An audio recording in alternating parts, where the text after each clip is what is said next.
Niet één, maar 2 Limburgse derbies dit weekend. En vooral die op het hoogste niveau gaan we hier uitgebreid analyseren. Er valt dan ook veel over te zeggen en daarvoor rekenen we op chef sport Christophe Luberlo, voetbaljournalist Marnik Geukes, feitjesleverancier Siebe van Heusden en ikzelf, Mathis Dumery. Welkom bij FC Limburg, de podcast.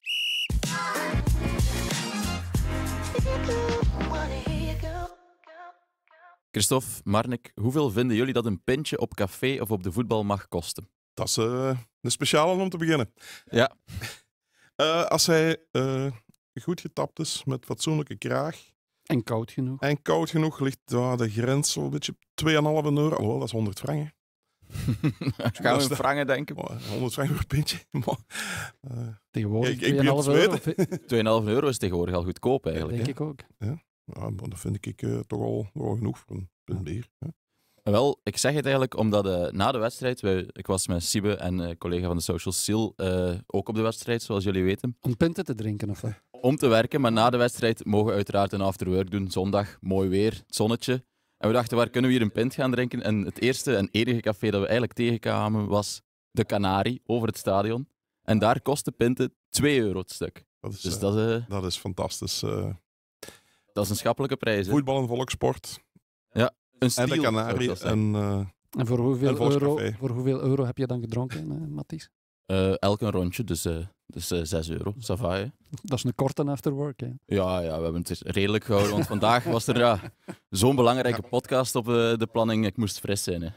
Dat kon niet anders. We gaan doorgaan. We gaan niet aan de rest vragen hoeveel ze er na de match gedronken hebben. Dat durf ik hier niet te zeggen. Ik heb er eentje zien zitten en ik vroeg me af of dat hij zo aangedaan was door het resultaat, een STVV-supporter, of dat hij gewoon helemaal ladderzat was. Misschien was het een combinatie van de twee, maar het zag er niet goed uit.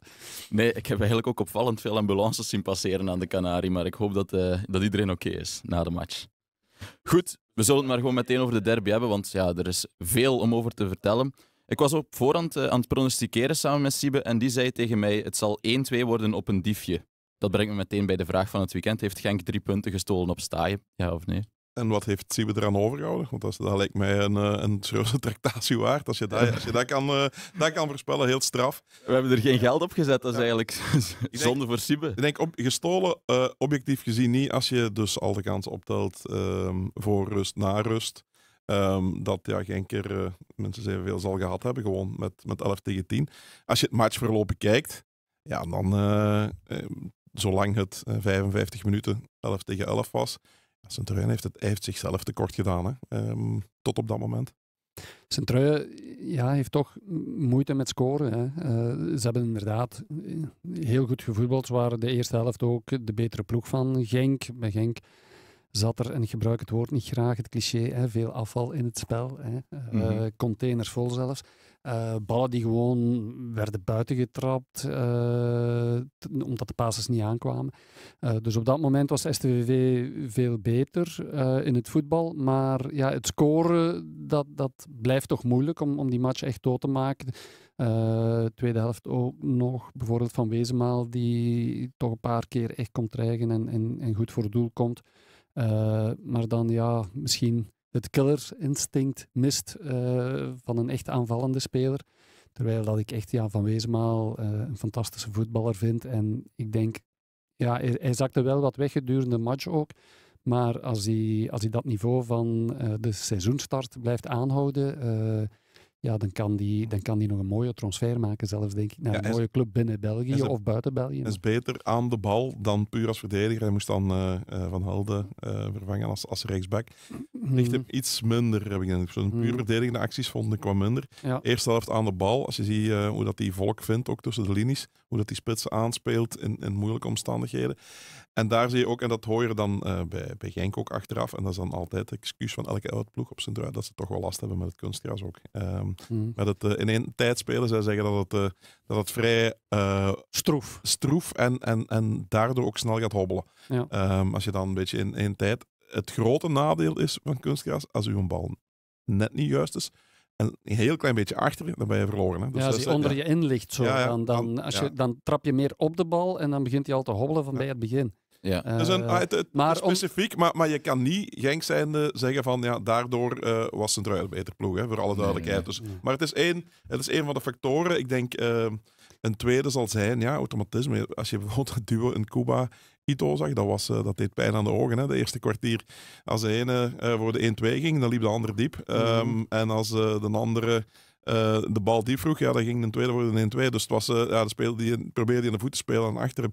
Dus je zag wel dat ze dat de wissels, en voor een deel ook noodgedwongen natuurlijk, omdat Steukers had echt wel last van de hamstrings, hadden ze zelfs liever niet willen inbrengen, denk ik. Caretsas die zit met een vervelende teenblessure. En dat leek beter. En dan voor de match had hij toch weer zoiets van, de dag voor de match van, ik ben niet helemaal topfit. Ja, en dan voor een derby moet je natuurlijk echt fitte jongens hebben. En Medina, die dan in Glasgow wel goed was, die een lichte hersenschudding had en daardoor niet mocht spelen. Dus ze hadden wel wat Kayembe ziek. Dus er waren wel redenen waarom de ploeg anders stond. Maar het was duidelijk, het is een combinatie van. Je moet gewoon ook wel zeggen, Sint-Truiden was gewoon beter voor rust. En wat ze vooral heel goed deden, was op het juiste moment druk zetten. En op de juiste personen. Ja, een hoog en dan positie kiezen. Hoog positie kiezen, voilà. Daarom niet constant druk zetten, maar wel met 4 hoog positie kiezen, waardoor dat de paaslijnen werden afgesneden ook. En waardoor je, als je omschakelt, direct met heel veel volk, want dat viel wel op bij elke omschakeling, was direct heel veel volk in de juiste zone. En je hebt daar iemand met Ryotaro Ito, de Truijense Ito, die wel de eerste helft echt wel geniaal was op een bepaald moment. Die dan wel de koning van het kunstgras is. Hè. Ja, prachtige voetballer. Heel mooie voetballer. Hè. En de manier dat die regelmatig iemand vrij speelde. Alleen ze hebben vergeten om de trekker af te halen. Het begon nogthans goed, hè. Effectief, als we er even fase per fase doorgaan. Na enkele minuten komt Sint-Truiden al op voorsprong via een own goal van Heine. Het ideale begin voor de Canaries, die, zoals we al zeiden, de hele eerste helft eigenlijk de betere ploeg waren. En dan na een 20-tal minuten werd het zelfs 2-0, maar de VAR keurde de goal af omdat Sebaoui Sadik zou aantrappen. Mij leek het niet de correcte beslissing van de VAR. Ik weet niet wat jullie ervan denken. Ik zou als VAR niet tussengekomen hebben in ieder geval. Maar het is een beetje de vergelijking is niet helemaal recht, maar de fase van Mignolet tegen Monaco, die dus de bal speelt en dan ook nog de speler meepakt. Bij dit was het een beetje andersom. Maar je ziet dus dat Sadik duwt je bal al in de loop van Gotto. Gotto, amai. Ja, nee, hij duwt die bal in de loop en dan komt het zwaaibeen van, die was al aan het trappen, dus je kan ook niet in één keer stoppen met trappen. Nee. Sebaoui dus, ik weet niet, ik zou als VAR zeker niet tussengekomen hebben. Dat is echt zo'n fase waarbij het vergrootglas genomen wordt om iets te vinden bij een goal. Ik weet het niet.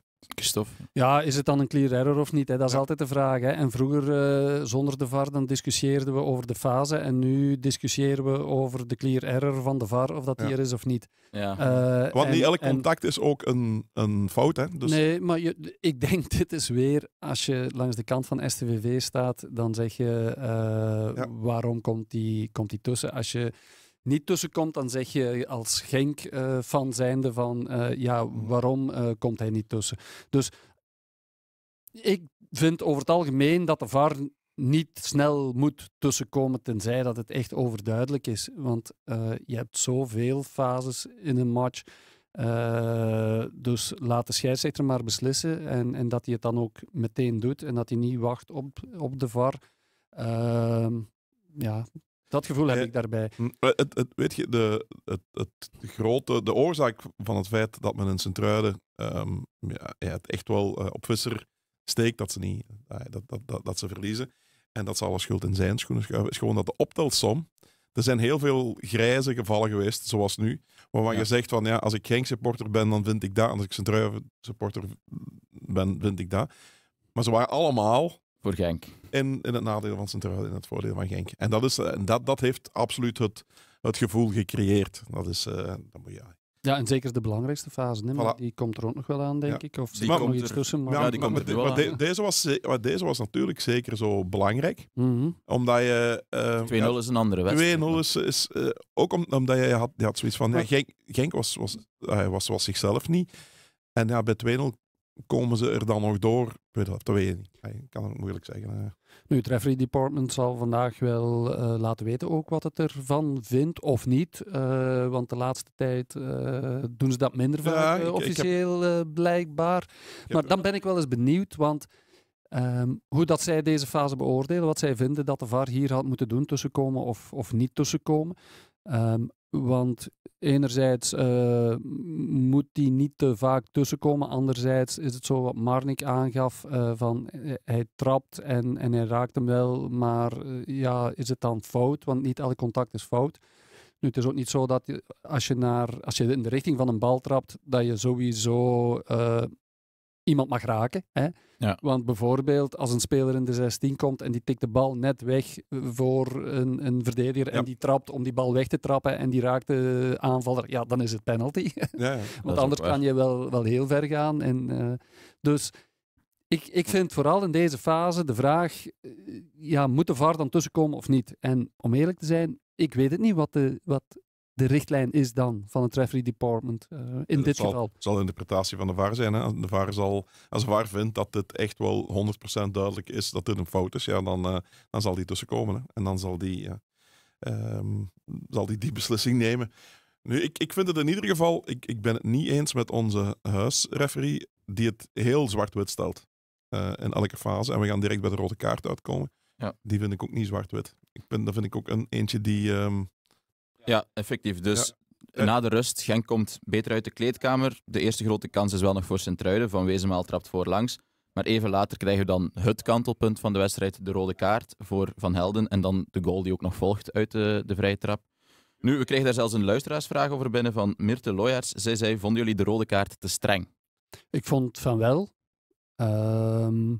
Ik vond bijvoorbeeld, en die wordt nooit gegeven, hè, dat weet ik, maar ik vond dat Heine en Sissako, dat die twee meer een rode kaart verdienden eigenlijk dan Van Helden.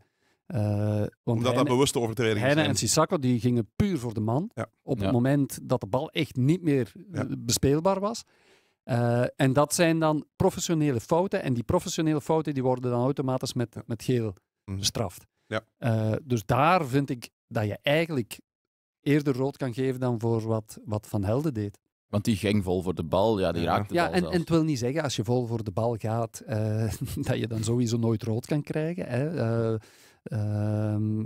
Want met de match tegen Rangers bijvoorbeeld, dat was overduidelijk. Ja.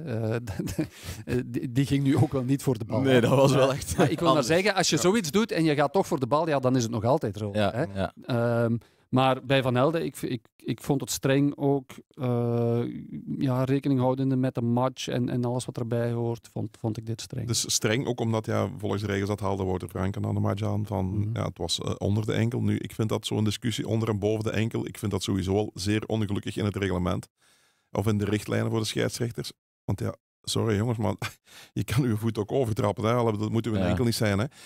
Ik vind het wel, wat hij deed van Helden, was wel gevaarlijk. Dat kan je niet ontkennen. Dat is gewoon...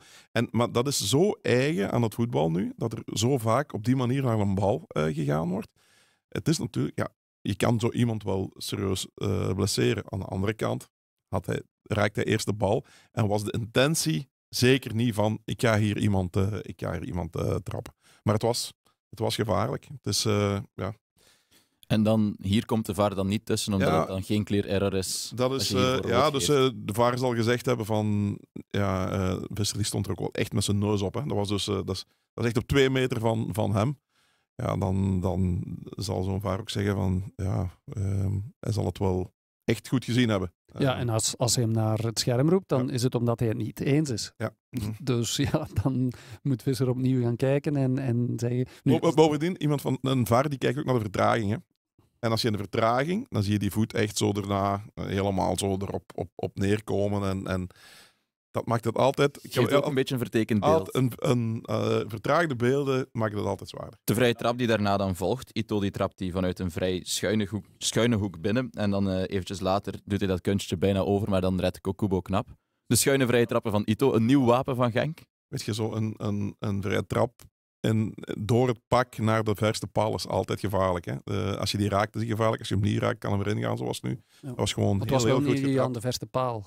Want Kokubo zag er daar toch niet goed uit, vond ik. Nee, maar waarom niet? Omdat hij gefocust is op die mensen die inlopen. Hè? Dus die gaat nooit vol naar die bal, omdat hij nog altijd ergens een deviatie verwacht. Want als hij vol gaat voor die bal en ze deviëren hem, ze deviëren hem, dan ben je ook geklopt. Hè? Dus Het is gewoon heel goed getrapt. Het redde wel iets als een match, want ja, de eerste helft was dramatisch. Daarna, want zijn hoekschoppen waren ook niet echt geweldig. En dan zie je wel, na die goal, ja, dan kwam die wel in de match. Hè. Voetbal is toch ook... Ja, voetbal is toch een mental game ook. Hè. Nee, dat is, hij had het moeilijk Ito met het feit dat hij niet speelde in Glasgow, dus op Rangers. Ja, dat is iemand die komt terug, die wil dan de grote matches spelen ook. Vink had hem daar bewust langs ernaast gezet om ja, toch nog een paar frisse mensen aan de aftrap te hebben, zei hij. Dat zei hij op voorhand al, voor die match. Ja, dus hij had het, en dan gaat het slecht en dan ga je het kopje laten hangen en dan score je en dan plots wordt het allemaal weer een stuk makkelijker. Ook tegen 10 man natuurlijk. Zeker. Genk gaat daarna dan uiteraard op zoek naar de winning goal, 11-10. En Kuba komt nog heel dichtbij, trapt daar. Ja, het is een geweldige redding van Kokubo, maar eigenlijk mag je die niet mogen maken. Hè? Nee. Dus als je die bal halve meter naar links... Zeker, hij wilde hem gewoon te hard trappen. En daardoor kraakte hij zijn schot ook een beetje. Zat veel meer in. Even later kreeg hij opnieuw een soort gelijke kans. Die was iets moeilijker. En toen die trapte hij ook even wild, bijna over de supporters van KRC Genk. Daarover later meer. Ja. Nee, maar je moet een Kuba wel... je moet wel aangeven dat hij wel iemand is die ervoor gaat. Hè. Dus hij brengt dynamiek. Ja, dat is iemand die vol gaat. Ja. En die ook nu zijn kans moet grijpen. En je kunt het een beetje vergelijken, denk ik, met iemand waar we het daar ook nog gaan over hebben. Over O. Als je te veel wil, of te zeer wil, dan ga je een beetje verkrampt. En dan ga je strafschoppen trappen zoals O. En kansen missen zoals in Kuba dat deed.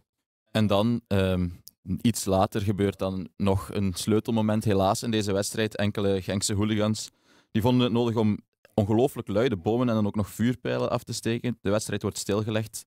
Hoe moet je zo'n hooligans aanpakken? Wat kunnen we hier tegen doen? Heb je 3 uur? Kan je er de korte versie van geven? Ja, we hebben er al een hele voormiddag over gediscussieerd. Ook van, ook als medium, hoe moet je het aanpakken? Want ja, ik heb het vandaag in een column ook geschreven van, moeten we het hier eigenlijk over hebben? En die vraag, de reden dat we die vraag stellen is van, het zijn aandachtzoekers. Dus die mannen die dat doen, hun ploeg was op zoek naar de winning goal. Er zat dynamiek in die match. Dus was het protest, tegen wat, dat weet ik niet. Want ja, ik heb geen spandoeken of zo. Dus het was gewoon van, kijk eens, hier zijn wij en dit durven wij. En kijk allemaal eens naar ons. En het is carnaval, want we hebben een muts op gezien. Je herkent ons niet. Ik zie geen andere reden als we zoeken aandacht. Moeten we hen dan die aandacht geven? Dat is een vraag die we ons moeten stellen. Ja, dat is waar. Maar die match ligt wel. Ik heb met verschillende mensen gebeld. Er is ook iemand die me zei, trouwens van binnen Genk, die zei ook van, moet dat allemaal gefilmd worden? Blijkbaar is het wel niet... Op de beelden op de Zone hebben ze het ook niet getoond. Ja. Dus trouwens van de Sportspers, de Sportpersbond. In België is ook de richtlijn van pyrotechnisch materiaal en zo, van dat niet te tonen. En ja, bijhorend in dit geval ook. Ja. Want die man maakte de vergelijking. De man maakte de vergelijking met streakers. Hè, die ze dan nooit... dus een streaker opvalt, dan wordt die nooit in beeld gebracht. Moeten we dat dan eens we moeten er geen aandacht aan besteden omdat dat hetgene is waar ze naar op zoek gaan. Anderzijds moeten we er wel aandacht aan besteden omdat we het probleem moeten aankaarten en dat is onze taak wel. Ja. En op die manier ermee voor zorgen hopelijk dat er echt wel iets aan gedaan wordt. Want dit is te gek voor woorden. Hè. En eigenlijk op het moment dat ik naar een Limburgse derby vertrek tegenwoordig, zeker als het op staaien is, en dat heeft niks met STVV te maken in dit geval, maar daar loopt het eigenlijk elke keer uit de hand. Trouwens, die bekers kunnen ook al niet goedkeuren, hè? Die ze op veld gooien. Dus vind ik ook al not done. In Nederland stoppen ze dan al. Dus als je in Nederland... Als er één bekertje op het veld ligt, is het gedaan. Dan gaan ze al binnen. Dus dat hoeft voor mij ook niet. Voor alle duidelijkheid. Dus, maar dat keur ik ook niet goed. Maar hetgeen wat daar gebeurt, dat is gewoon gevaarlijk. Die knallen. Ik zei het ook nog, je moet maar zo'n voetzoeker vlak naast je, dat die daar ontploft, ja, dat is genoeg om heel je leven oorsuizingen dus te hebben. Absoluut. Kubo stond daar vlak voor. Ik zou bijna gaan blunderen. Ik reed deze morgen naar het werk, radionieuws. in Brussel kindje dan een voedselzoeker opraapt en 3 vingers kwijt is. Hè. Dus ik bedoel, het is gewoon gevaarlijk. Punt. Ja, absoluut. Dus daar moeten we niet... En gewoon, het was geen protest, het was niks, het was gewoon aandachtzoekerij. Dus wat doen we eraan? Ja, het is geen gemakkelijke. Want als club heb je weinig wapens. Dus je kan daar niet het vak in. We zeiden voor de match al, het gaat mislopen. Ik had al een hele week in Glasgow van mensen binnen Genk ook al, die waren er zich van bewust. Er waren al dreigementen van als het slecht gaat, dan leggen wij de boel wel plat en van die dingen. Dan weet je al voor de match. Je kijkt in dat vak en dat zie je dus mensen met bivakmutsen. Want dat is nog een ander element, maar dan als je ziet welke macht dat supporters zich toe-eigenen in België, dat is ook te gek voor woorden. Dat zijn geen supporters, Christophe. We gaan... ik zou ook geen supporters Nee, het zijn hooligans. Nee, maar er zijn ook supporters die zich die macht toe-eigenen op een andere manier. Maar we moeten vooral... dit zijn geen supporters. Want dit had gewoon ook niks met de match te maken, niks met voetbal te maken. Nee. Maar dan zie je dus dat die hun mutsen al opzetten. Ja, dan weet je ook van... Je mag het eens proberen van mij op straat. Loop met een bivakmuts over straat. Ja, je wordt opgepakt. En ga een grijs gesneden kopen in de Deleuze. Dat zou wel een goede test zijn eigenlijk. Ja, nee, maar dat is nog iets voor een TikTok-film. Ja, exact. Ik dacht er meteen aan. Maar de halve winkel loopt al leeg. Omdat ze we lachen ermee, maar eigenlijk is het te gek voor woorden. Het is intriest. Het is te gek voor woorden. Dus is de taak van de politie, haal ze eruit. Nu, ik kan u zeggen, ik heb ook echt waar, alle begrip voor elke politieagent die zegt van als ik daar alleen in moet en je moet daar niet de vraag stellen, meneer, wilt u alstublieft uw muts eens afzetten? Dus zo werkt het niet. Hè? Dus dan moet het al echt hardhandig. En dan moet je ook nog gesteund worden door wetgeving. Ja. Dan moet je ook weten van als ik die gast eruit haal, die komt de eerste 3 jaar niet meer op een voetbalveld. Maar dus die ruggensteun heb je ook niet. Dus dat is echt een probleem dat echt een heel globale aanpak vereist. En ik denk dat de grootste kans om het probleem op te lossen nog is via interne sociale controle. Daarvoor ben ik ook blij dat bijvoorbeeld het OSV gisteren al interne mail gestuurd heeft van hier staan wij niet achter, wij veroordelen dit. Je moet je voorstellen, zo'n mensen, OSV, dat zijn de overkoepelende supporters in Genk. Dat zijn dus de mensen die... of ze dan bij in Glasgow, die daar ervoor zorgen dat die 850 sporters van Genk, dat die een plaats hebben waar ze kunnen verzamelen, waar ze voor de match waar ze een pint kunnen gaan drinken, waar ze een beetje plezier kunnen maken, waar ze samen naar een match kunnen. Dat vereist een enorme organisatie. Absoluut. Ze steken daar enorm veel tijd in. Ze hebben als club van Genk ook ervoor gezorgd dat er mensen van binnen de supporters zijn dan ook naar de club gekomen als SLO. Dus als verbindingsman tussen supporters en club. Dus daar wordt heel, heel veel moeite voor gedaan. En dan doen een paar onnozelaars, die bezoedelen heel dat beeld. Want dit zijn de supporters van Genk, hè, zeggen veel mensen. Hè. Kijk eens wat die van Genk gedaan hebben. En dan moet je toch... enkelingen zijn. Hè. Dus het is eigenlijk de grootste kans dat intern zo streng wordt. Want zelfs bij de harde kern is niet iedereen het mee eens wat die gasten doen, hè, gisteren. Hè. Ja. Dus het moet daar een soort van sociale controle, zal daar een heel belangrijke factor worden, denk ik, om dat probleem te kunnen oplossen, want het is echt een probleem. Ik weet niet, volgend jaar voor de derby, wat gaan we doen? Gaan we gaan of niet? Ja, ik bedoel, als je daar voor de match iemand met een bivakmuts op zit, ik bedoel, wat was de relevantie nog? De sociale controle is inderdaad één van de elementen, maar daarmee alleen los je het niet op. Nee. En die globale aanpak waar je het over hebt, Marnik, dat is ook zo. Hè. Op die manier zal het moeten aangepakt worden. En op dit moment heb ik het gevoel dat iedereen wel iets doet, maar niet genoeg. Omdat iedereen blijft zich ook voor een stukje verstoppen achter het feit dat ze niet meer kunnen doen dan dat. Mm-hmm. Dus als iedereen in zijn gebied, en dan heb ik het over de club zelf, dan heb ik het over de supporters zelf, dan heb ik het over de overheid. Als die allemaal naar elkaar blijven wijzen en zeggen, ja, maar wij doen wel ons best. Ja, met ons best doen gaan we er echt niet geraken. Hè. Dat mag toch wel duidelijk zijn intussen, denk ik. En in het buitenland is het ook niet allemaal koek en ei, want het is dikwijls gevaarlijk om naar daar te verwijzen, want daar zijn vaak ook andere elementen die erop wijzen dat er daar ook wel ongeregeldheden zijn, maar deze morgen ging het tijdens de ochtendvergadering met de sportredactie, even de Premier League werd vernoemd. En toen moest ik meteen denken, inderdaad, van stel je nu voor dat een match Manchester City tegen Liverpool en dat er beelden van zijn zoals die van gisteren bij STVV Genk. Dat je daar in de Premier League gasten ziet staan met Bengaals vuur en bivakmutsen op een richel op Anfield. Hè? Ja. Daar. Dat Kan die je daar niet staan. inbeelden. Ja, dat is een hoofdpunt op CNN. Hè?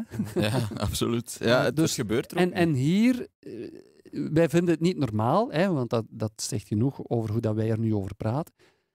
Maar toch is, en om nog eens zo'n cliché zoals afval in het voetbal daar straks te gebruiken, de moed om er iets aan te doen, hè, ik klink me na als een politieker, maar die is er gewoon op dit moment niet genoeg om het probleem echt zo aan te pakken dat het opgelost geraakt.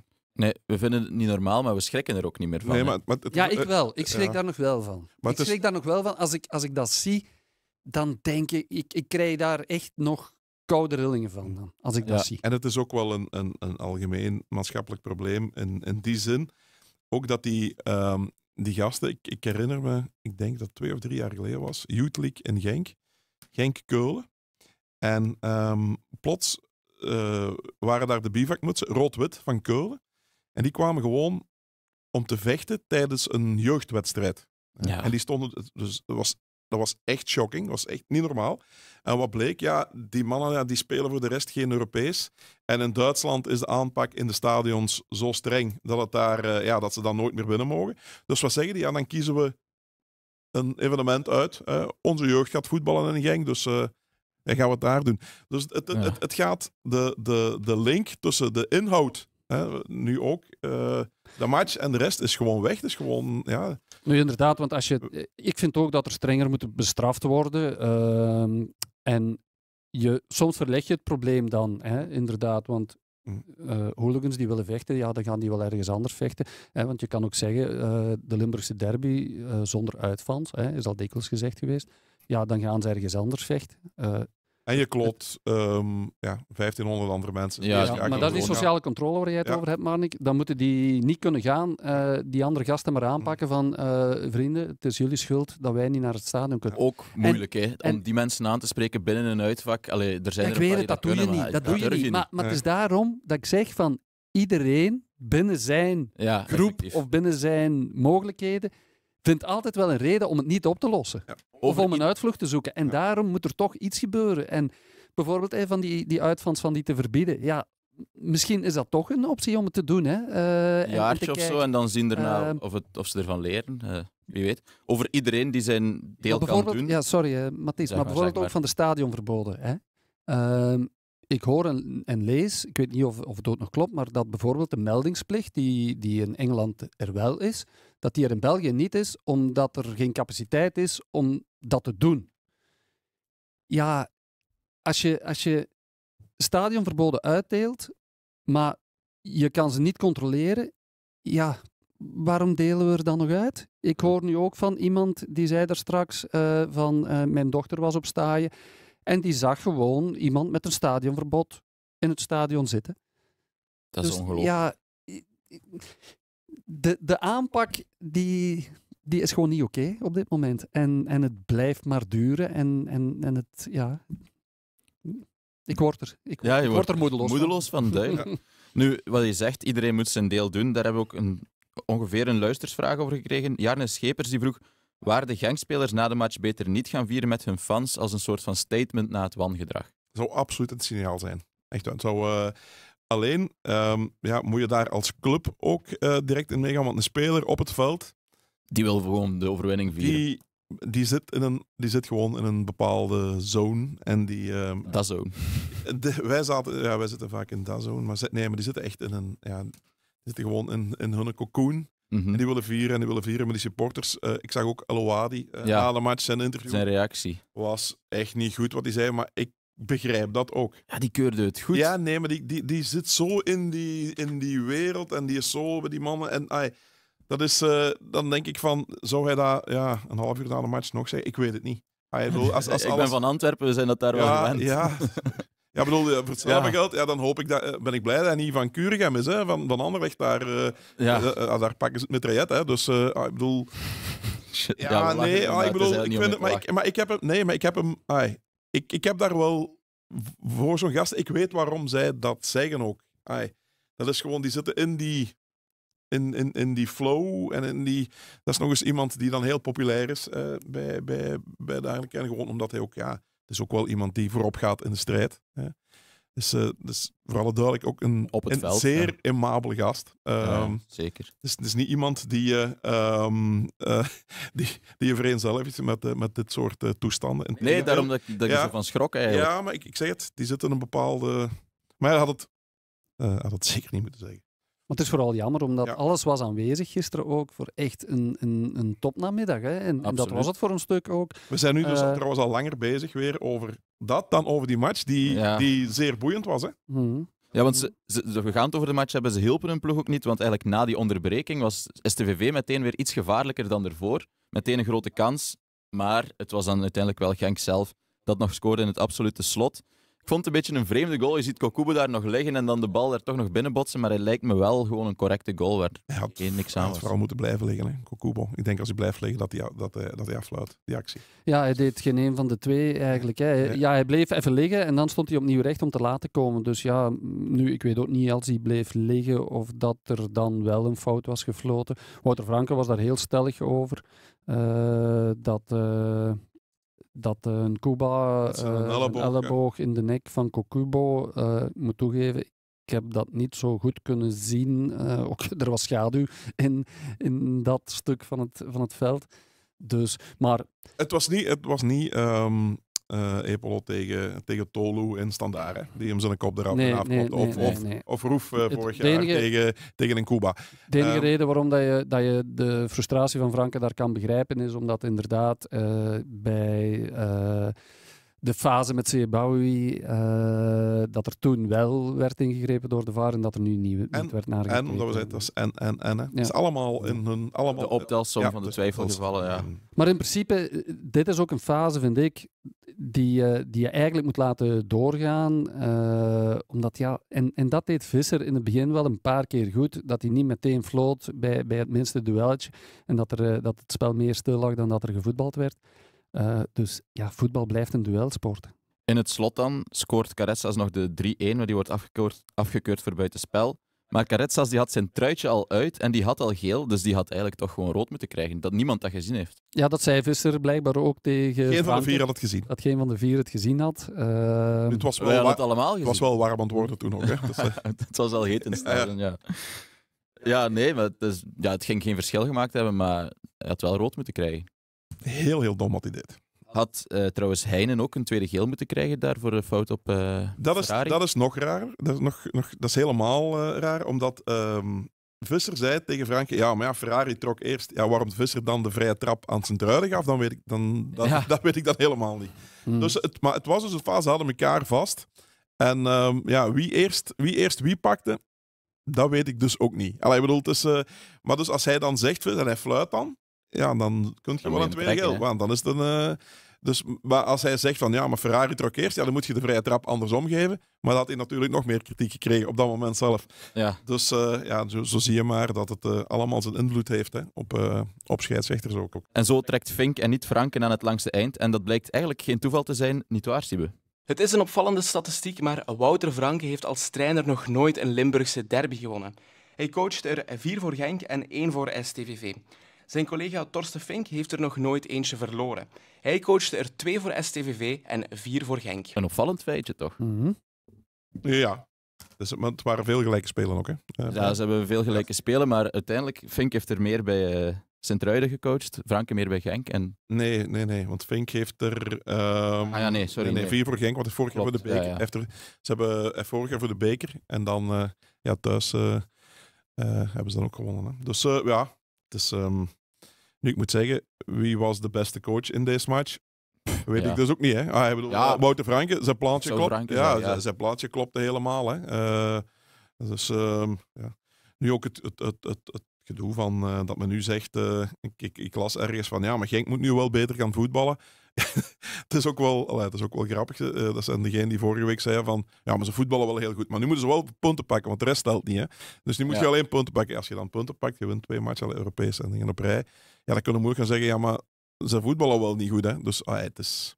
Ja, nu hebben ze Europees en in de competitie allebei net, niet overtuigend gewonnen, maar wel gewonnen. Dus dat maakt niet uit dat het niet super ik vond het in Glasgow wel goed. Ja. Ik bedoel, het is niet het grote Rangers. Dat is ook wel duidelijk. Dat is echt geen geweldige ploeg. Maar het blijft een match op Ibrox. Ik was erbij. Hoe was het? Zeggen, ik heb er redelijk wat scheldwoorden bij geleerd. Dus de supporters zitten daar echt in je nek. En die, toch niet tegen jou? Nee, absoluut niet. Dus op hun eigen spelers. Maar de fucking twats en die vlogen me er wel rond de oren. Ik moet zeggen, echt wel heel fanatiek. Maar op een nog aanvaardbare manier. Dat is niet... ze hebben trouwens gewonnen in het weekend, Rangers, gisteren in Livingston. Met een doelpunt in de 94e minuut, 1-2.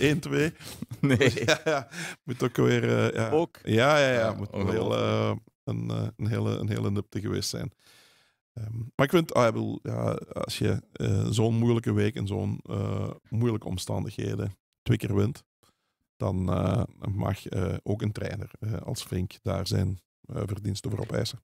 Hij kan het alleszins goed gebruiken ook, hè. Ook voor hemzelf, vind ik. Want ik schrok er gisteren een beetje van, tijdens de persconferentie ook, van hoe dat hij eruit zag eigenlijk. Helemaal niet. Hij zag er echt niet fit uit. En Fink is nogthans heel eergierig op dat vlak, zo van een fiere man. Hij zag er moe uit vooral. Hè? En hij zag er moe uit, met zo'n beetje doffe ogen. En ik zeg niet dat hij zo coachte of dat hij niet meer in geloofde of zo. Dat wil ik allemaal niet zeggen.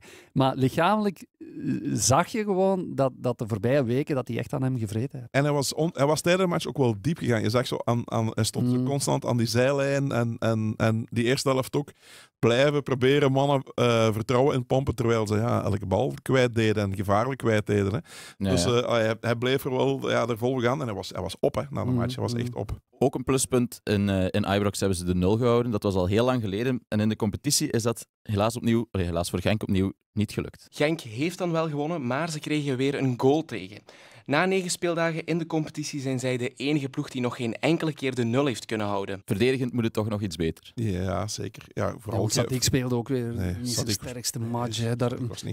Op het laatste zeker, was het Ferrari die daar nog voorbij Sadik frommelde. Zo, dat je denkt van, hoe kan die daar nu nog uitkomen? Blijf vreemd. Ja, ik denk dat... ik verwacht ook Congolo in de ploeg tegen Dender zondag.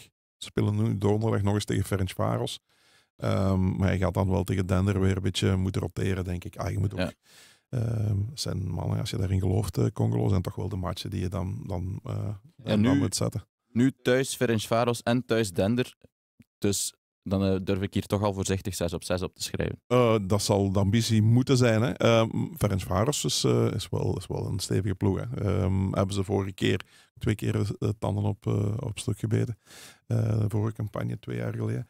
Dus dat is maar dat is wel een ploeg. Als je zegt in de Europa League, wij hebben de ambitie om door te gaan naar een volgende fase. Dan moet je die thuismatch zeker bij winnen. En dan heb je natuurlijk een geweldige zaak gedaan op Rangers. Want op papier, hoe raar het ook klinkt, maar op papier was dat de zwaarste match van de hele campagne. Want dat was de uitmatch bij degene uit Pool 1. Uit pot 1, ja. Alhoewel dat ik denk, en dat weet jij ook, Marnik, maar tegen Betis thuis zullen ze wel meer afzien. Natuurlijk, dus daarom dat ik zeg op papier. Dus op papier was dat de zwaarste match. Natuurlijk, in de realiteit weten we ook dat dit Rangers geen ploeg uit pot 1 is. Dus maar je moet daar wel gaan winnen. En dat hebben ze gedaan. Ja. En als ze daar nu een verlengstuk aan kunnen brengen in 6 op 6, dan ben je wel heel goed. En dan heb je... De interlandbreek ook weer. Hè? Ja, en dan is het thuis Betis. Dat is wel een hele zware dan. Maar dan heb je natuurlijk wel een soort van kussen om dat op te vangen. Hè. Maar Dender moet vooral gewonnen worden. Hè. Dus van de volgende 2 matchen die nu komen, hoe raar het ook klinkt, is Dender weer de belangrijkste. Ja, dus, en je speelt dan, en dat is het hele dubbele aan ons voetbal. Je speelt een heel jaar voor het Europees ticket. En één keer als je aan de Europese campagne bezig bent, dan ben je al bezig met die volgende Europese campagne waarvoor je moet kwalificeren, waarvoor het belangrijk is dat je in de competitie niks laat liggen. Dus, maar je voelt wel dat... Ja, René van der Rijk heeft dat toch eens gedaan, hè? In Leiria. In Leiria, en, met de Intertoto nog, denk ik. Ja, we hebben het er nog over gehad met Pierre Denier.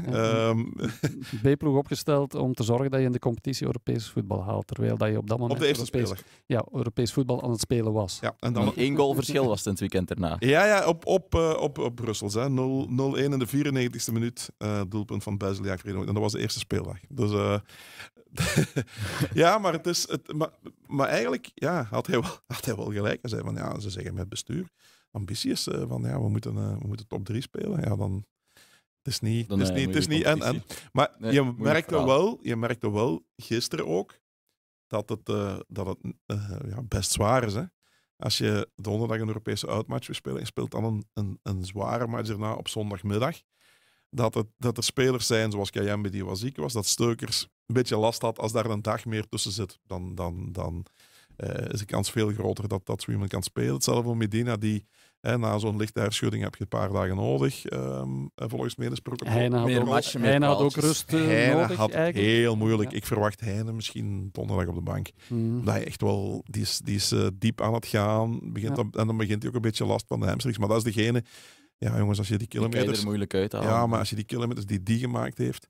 Nee, je kan wel bijvoorbeeld met Bangura Rozovski spelen en daar Karetsas voor. Hè. Dus dat en Rozovski in de rol van Heine. Ja. Dat lukt wel. Dat was ook het plan vooraf. Dat Rozovski de backup werd van Heine. Nu heeft hij zo goed gespeeld de laatste weken als 10 dat hij de 10 is geworden. Was weer sterk ook. Ja, Rozovski opstaan. Goed, Sint-Truiden dan, die moeten nu naar Mechelen. Maar als die blijven spelen zoals die ook van het weekend weer ongelooflijk goed spelen, dan zijn die daar zeker niet kansloos, integendeel. Efficiënter worden, hè? Ja. Efficiënter worden. Ja, dus voor het doel was het grote pijnpunt nu. Maar ik heb het...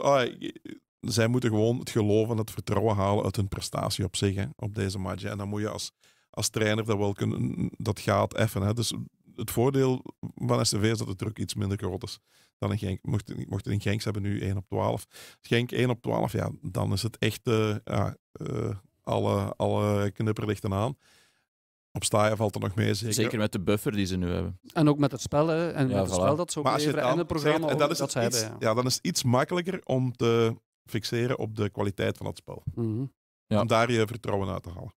Maar die punten zullen toch ergens moeten komen, opnieuw. Hè? Want ze hebben natuurlijk een buffer, maar het is ook niet de bedoeling dat ze ergens wegzakken tot net boven de degradatiezone. Nee. En Mechelen en voor Wouter Franken een mooie. Hè? Mechelen is toch wel zijn mooiste periode, denk ik, als coach geweest. Dus, Voilà, we wensen hen het beste toe. Wie is dan jullie speler van de week? Ik begin bij Marnik. Ja, voor mij zonder twijfel Jung Jo. Die, was... Ik heb vorige week dinsdag had ik met hem een interview. Het is zo dat hij woensdag zat op de persconferentie. Maar het is voor ons zo hectisch en zoveel produceren op 1 dag is bijna niet te doen. Dus hebben we de afspraak in Genk van dat wij die speler de dag ervoor is uitgebreid op ons gemak kunnen interviewen en daar het grote deel al van kunnen uit te schrijven om een beetje vooruit te kunnen werken. Ja. En dan kreeg je ook echt de tijd om met zo iemand te babbelen.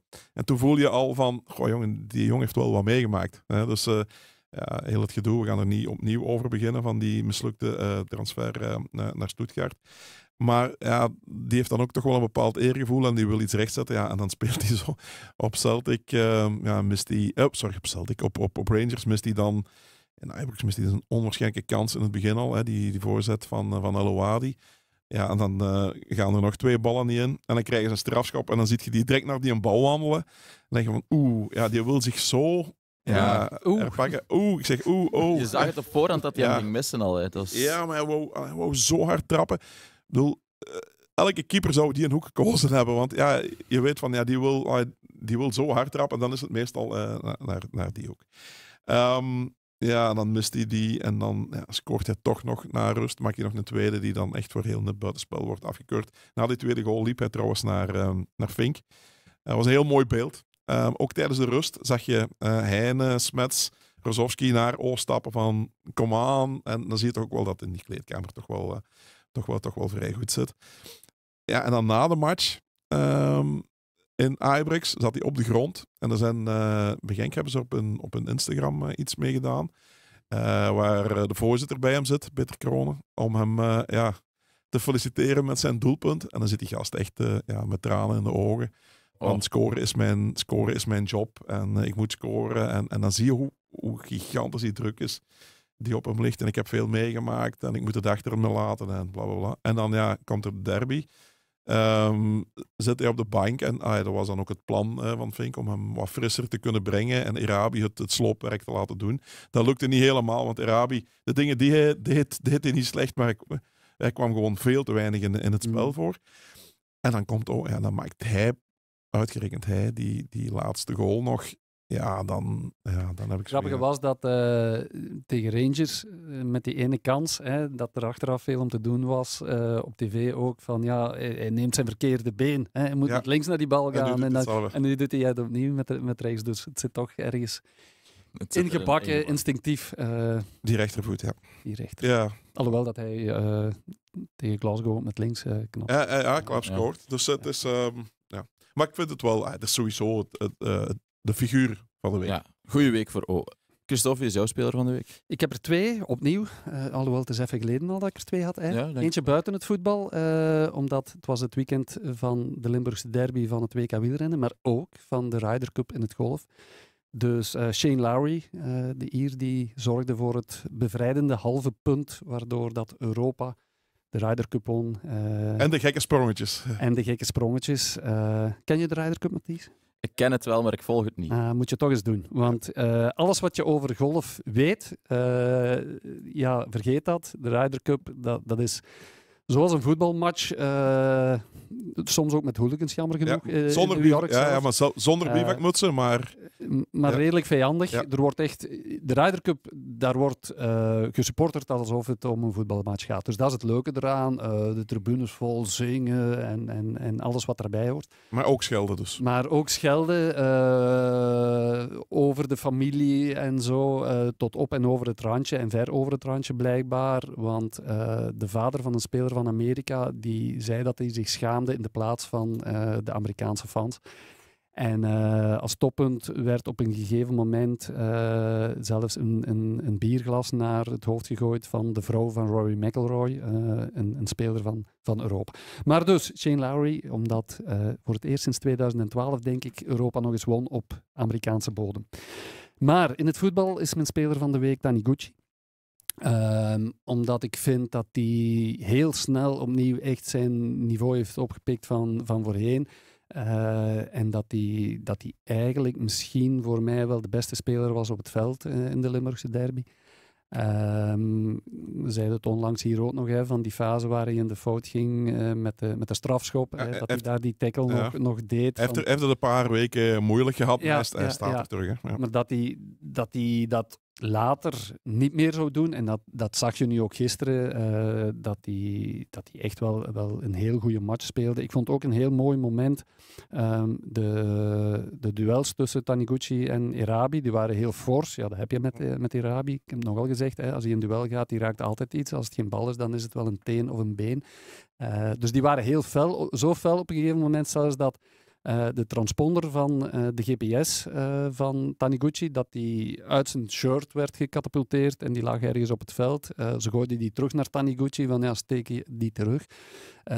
Maar Taniguchi die zit niet in Cirque du Soleil, dus zo lenig is hij niet dat hij die transponder zelf van achter in zijn sport BH zeker, of wat is dat ding, moet stoppen. En Erabi deed dat bij Taniguchi. Echt? Ja, hij stopte die terug. Dus eigenlijk is dat misschien ook een boodschap voor de tribunes van zo kan het ook. Ja, we gaan mooie duels. We gaan. Ik gewoon die best van. Ja, dat is gewoon, dat is vol gaan, maar met respect. Ja, mooi.